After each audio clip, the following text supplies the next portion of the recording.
ادبوا اولادکم علی ثلاث خصال حب نبیکم وحب اہل بیتہ وتلاوت القرآن، اپنی اولاد کو 3 خصلتیں سکھاؤ، 3 ادب سکھاؤ، اپنے نبی کی محبت، ان کے اہل بیت کی محبت اور قرآن، تو قرآن کی تعلیم دینا، اہل بیت اطہار کی محبت سکھانا، رسول پاک صلی اللہ علیہ وآلہ وسلم کی محبت ان کے دلوں میں ڈالنا، اپنی اولاد کی تربیت کرنا۔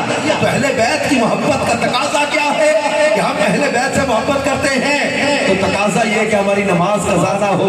اہل بیت سے محبت کا تقاضا یہ ہے کہ ہم جو ہے وہ جھوٹ نہ بولیں، ہیرا پھیری نہ کریں، کسی کے ساتھ وعدہ خلافی نہ کریں، کسی کی دل آزاری کا سامان نہ کریں، کسی کی حق تلفی نہ کریں، حرام میں نہ پڑے، جھوٹ میں نہ پڑے، غلط بیانی نہ کرے، بدگمانی نہ کرے، غیبت میں نہ پڑے۔ اہل بیت سے محبت کا تقاضا یہ ہے کہ ہماری زندگی اللہ اور اس کے رسول کی محبت میں گزرنے والی بن جائے۔